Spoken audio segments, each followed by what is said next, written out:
This time we're going to be blessed by a reading by one of the beloved sons.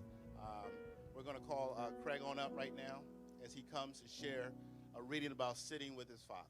Amen. Let's give him a hand as he comes forward.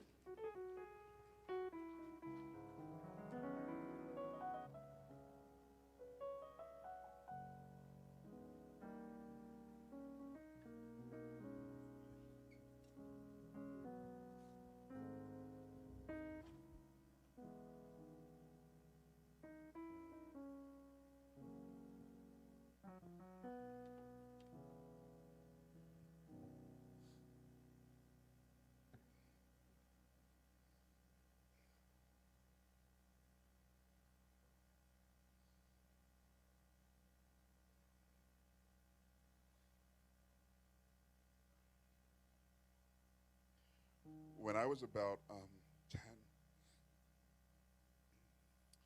uh, y'all know me, and y'all know I'm gonna run my mouth anytime I get a chance. And it's been, my way pretty much all my life. So, like I said, I'm about 10 years old, and I'm talking to my dad, or I'm the one talking. I'm telling them whatever story I was dreaming up in that moment, whatever thing I was imagining. Dad was trying to sleep. He had work that he had to be getting to, and I didn't have anybody else in the house to bug. So I was trying to talk to him. He was in his bedroom, in bed, covers pulled up, lights off. I'm sitting at the foot of his bed, and I'm telling him about some kind of let's pretend I had going on in my head earlier. And like I said, he had to get to work. He had to sleep because he had to work later. After I don't know how long this went on, Dad finally says to me, "Craig, write it down." Which was his way of saying, "Go away, I need to sleep." But what I heard was, "Here's a future for you." And I've been writing since. And 4 words have changed my life. I asked him about that later. He doesn't remember anything about it, but it changed my life. Many things, many of the moments in my life that have helped define me happened when I was sitting with my father. That was just one of them. As I got older, I had to write them down, and it became this piece here called "Sitting with My Father." I hope you like it. There ain't anyone larger than Daddy. There are people who are fatter than he is, but I don't see them every day. Daddy is as large as it gets next to God. When I try to picture God, I can only really think of a bigger version of Daddy. Daddy should be a superhero. He is so strong, he can pick me up. I've seen him push a broken down car all on his own. He can push wheelbarrows around I can't even get to move. Whenever he fixes a flat, I've seen him jack up the car all on his own. After he replaces the tire, I watch him punch the hubcap back on. Back in the day when you had to punch hubcaps, you don't even have that anymore. Anyway, I tried to do it one time when he had stepped away from the car and the hubcap wasn't all the way on. I hit it once and the cap fell right off. It clattered around on the ground, laughing at my attempt to do something only daddies can do. Simply put, when he takes off his shirt, I see nothing but muscles. He is smart too. Whenever he works on the car, Mommy sends me outside to help. She wants me to learn what Daddy knows about cars and engines. It doesn't work. But I do learn that Daddy knows a lot about cars. No matter what is wrong with it, he can fix it or figure out what the fix for it should be. If he comes across something he doesn't know, he knows what book has the answer. There are books all over the house on engine repair, plumbing, electrician's guide, and home wiring, home remodeling, bike repair, and more. A problem with the heater? Engine sound funny? Leaky pipes? Circuit breaker tripping? TV picture funny? Fuzzy? It doesn't matter what is wrong. Daddy knows how to fix it, or has a book that tells him what to do. I'm certain we have saved millions over the years in home repairs by Daddy working around the house. My brother has a 50-in-1 set. It's a box full of circuit pieces that are wired to a board but not to each other. We're supposed to use wires to connect the pieces in just the right way to form one of 50 different electrical gadgets. These things can be anything from like really complicated, we never did get that radio to work, to the simple. We did get a tone out of the speaker, just no music or voices. When my brother first opens it and Daddy sees what it is, he says getting the light bulb on the board to light up should be easy. He looks at the mess of springs and wires and then tells us what wires to connect to what to get it to work. Guess what?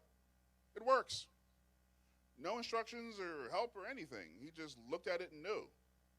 He's brilliant. Daddy's smart. He has this trick that he seems to be able to pull off at will. I am never quite sure how he does it, and he doesn't seem to miss. Daddy walks into the living room, sits down, and he says, "Let's see if there are any fights on." Or, "Let's see if there's a game on."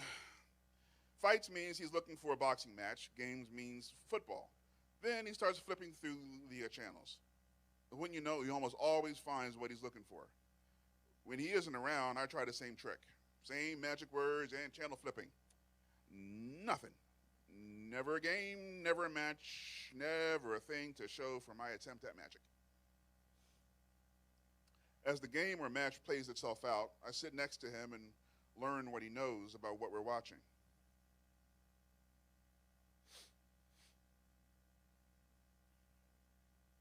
Sometimes I don't watch the TV at all. I just sit to be near Daddy. I lay my head on his chest and listen to his heartbeat, or feel the rise and fall of his breaths. I never understand why my breathing is always so much faster than his.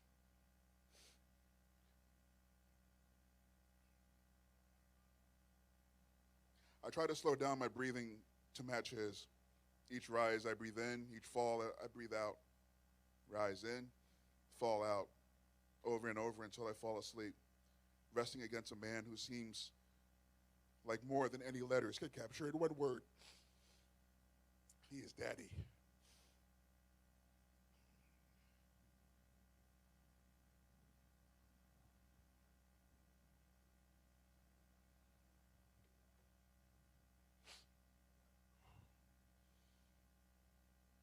I have always known about the weakness. It has always been there. I might find a bottle and wonder, why is it sitting behind the living room sofa? You might go to the garage for hours and work on projects that never get finished. The bottles on the workbench never tell me the reason why. I might look up to him in the car and see him pull something from under the driver's seat and take a quick sip. But it's okay, he's Daddy. That's what daddies do. Bills don't get paid. Lights are turned off. But it's okay. That's what happens in all houses. We light candles for the night. Why is mom upset? She smiles and shrugs and asks us about our homework. Is it done? Having no lights is no excuse for not getting the homework done. But I know. I can always tell. She is upset. This isn't all right. Daddy's crying.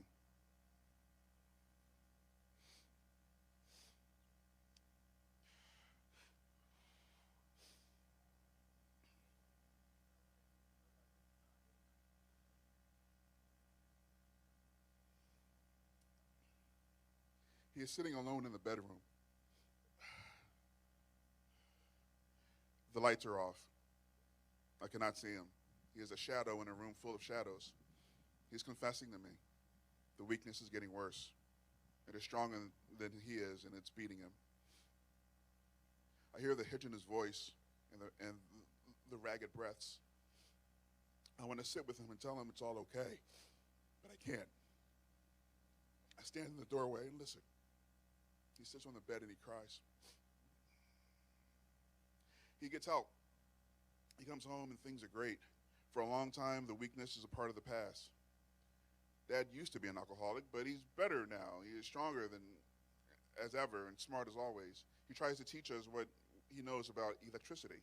Some of those lessons stick, and I'm able to impress my high school teachers. He makes me smarter.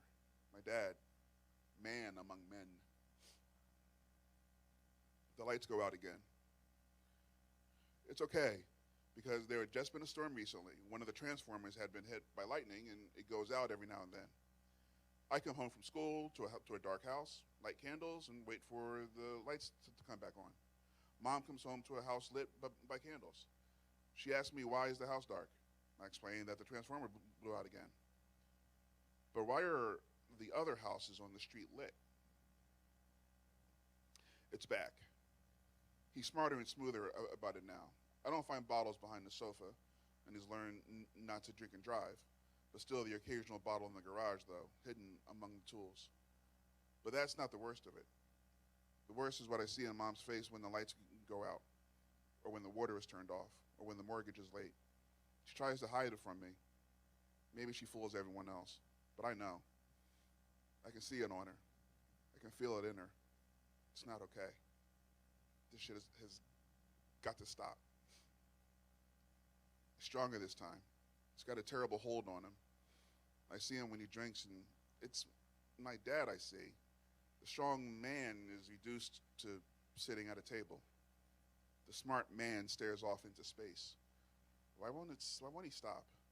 Why can't it leave us alone? Mom has had enough. They call all the kids together. My dad sit in the big chair in the living room, the same one I used to find bottles behind not too long ago. I sit on the stairs and stare into my hands. Dad talks. Mom says nothing. They may be splitting up. He's going to move out of the bedroom and into a room in the garage. My mother is no longer interested in him. His voice catches. It's the first time I actually see my father cry. Sitting there with my father, I wish it were possible to see it. I want to wrap my hands around his weakness and choke it to death for what it's doing to my family. I would hate it if there was something to hate, but there is nothing, so I hate him instead. I hate him every time he drinks. I hate him every moment his quick mind stares off into space at nothing. I hate him for letting this monster wreck our lives. I hate him. He gets help again. How many times is this in detox for him, going through AA? I've lost count. I don't care anymore. I just want him to show me something different this time. Show me it's had some effect. Show me this time is different. Show me the weakness is gone. It's so hard to hate, but I don't know what else to do when he let it win. I want Dad to be Daddy again. Not just that man my mom decided to give another chance to. I want Daddy back. I go off to college. I have not been at college long, but there is one thing that I learned quickly and well: the smell of beer. It is impossible to live on a college campus and not become familiar with that scent. That seems to swamp the campus every weekend. I can smell it on my friends and smell it on my roommates. It's in the halls. I trust my nose. Home from college for the weekend, I'm helping my father run some errands. At first, I try to ignore it, but I can't. My nose tells me it is in the truck with my father and me. I know that smell. I can't deny it. I have to say something. Have you been drinking? Long pause. Yeah. Why? Another long pause. I guess I just had a taste for it, I guess. I don't say anything else about it. Conversation is over. Unbidden, the anger returns. Question comes rushing to mind. I won't ask him. I can't ask him. I wait until I'm back at school, and I ask my best friend. Don't be mad, she says. You know that won't help anything. But how could he? He's sick. The family goes to visit relatives down south. I go with them, doing some of the driving for the first time in my adult life. So many times we've taken this trip, and I was another passenger with my head plugged into a Walkman or my nose in a book. But this time, I get to do a mommy or a daddy thing. I help with the driving. As always, there's a warm hug and hot meals and plenty of good conversation waiting for us when we get to my aunt's house. My father and I sit outside while we eat. I watch him for the first time. I begin to see him. He's not a smaller version of God and was never a superhero.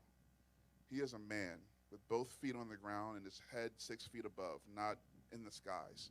He is a man, flesh and blood, not steel and ice. And he's sick. I'm worried, I tell him. I'm worried about your drinking. Long pause. You don't have kids you don't have kids anymore at home, I say. It's just you and Mom. Take care of yourself. You don't have to worry about us anymore. Just take care of yourself. He didn't say much when he answered. Mostly he hung his head and nodded. I placed my hand on his shoulder and I gave him a hug. Somewhere in the graveyard of my heart, I buried Daddy. That titan among men was gone. Maybe he never really existed outside of my own vision. Standing by that grave with me is this man, twice my age, with a burden he's been trying to set down for years. I can't take the burden from him, but maybe I can make it a little lighter.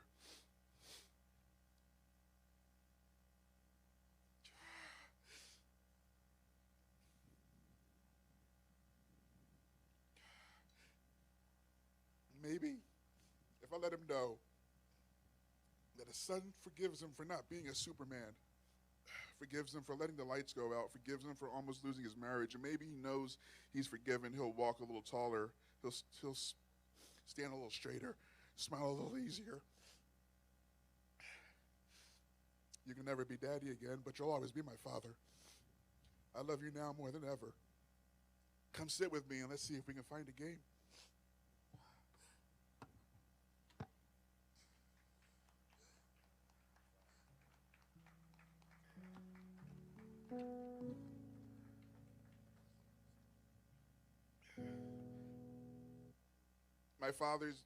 One of my father's greatest gifts to me was giving me a desire to write. But even more, he was one of the best examples of a man I could ever have. And one of the things he taught me, even through the weakness, maybe because of the weakness, was that you don't have to be perfect to be a man. You don't have to have all the answers. You don't have to get it right all the time. But you got to keep trying, and you got to keep fighting, and you do not give up. And as I've gotten older, and times have gotten very rough, being able to talk to Daddy and hear him basically tell me that, do not give up. You can't. It was one of the best things I could ever have. And I thank God that I had the dad that I had. I pray to God I'm half the man he is.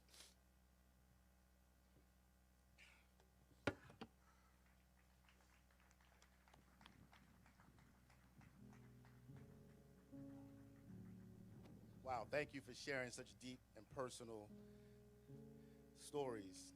I think it's so important to see what a great man looks like. It's a man who keeps fighting, a man who doesn't give up, a man who stands for his family. And we certainly see that the Honorable Paul Newman was that kind of a man. Amen. He kept fighting, and he won, and he finally has his victory. Amen.